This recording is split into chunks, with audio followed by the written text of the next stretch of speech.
Hey everyone, this is CommanderColson. Welcome to my first map versus location video, in which I'll be going over how you can use aesthetics to make your map feel more like a location. Today, I will be covering natural elements.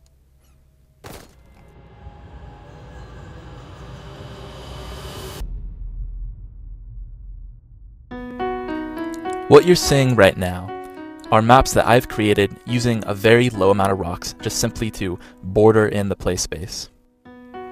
Now, what you're seeing afterwards is that same area on the map. However, after I've gone in and renovated the aesthetics. The key to making your maps feel more like actual real-world locations is to let them breathe. Nature is wild, it is rugged, and it is free-flowing. You can't contain nature to just being walls that easily barricade the players from escaping your play space.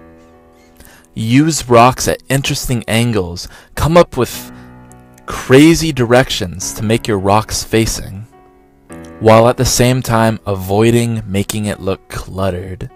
I'm sure you're all familiar with this map. Basin is especially guilty when it comes to walling in one's map with a large sum of rock walls in order to keep the players from escaping.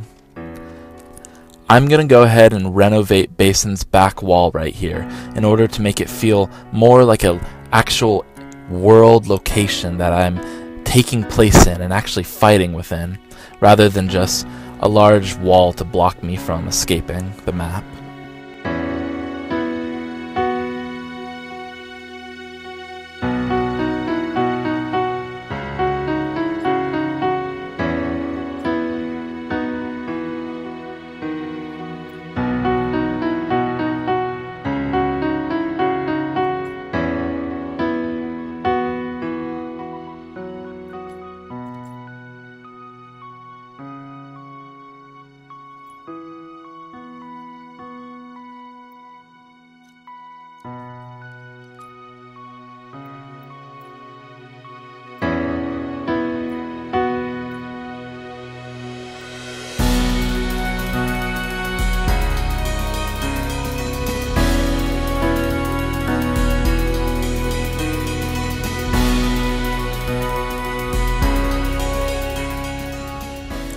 Now, wouldn't you say this looks much more immersive than what was here before?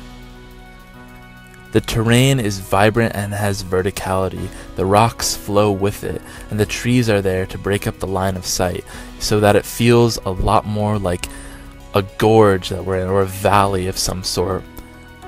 Once you have finished making more open-ended map barriers like this, you can go ahead and use invisible blockers in order to keep the players from actually escaping through them. If you do this though, just make sure that your natural aesthetics look intuitive enough so that a player can walk towards that and say, hey, that must be the edge of the map. If I can't go that way. Another thing to remember, that terrain is smooth. Rocks are rugged, but terrain should all swell into each other, especially hills. Deadlock is especially guilty of this, but you can combat it by using additional pieces. I recommend ramps or flat pieces in order to smooth the transitions between your flat terrain and your vertical terrain. Another helpful reminder that has been around since the early days of Halo 4 is when you're placing trees, make sure each and every single tree has its own rotation, its own height, and its own personality. Never just simply duplicate a pair of trees and be done with it. You want every tree to feel natural, as if it has a lifespan. It's spent time growing there. Make us feel that way.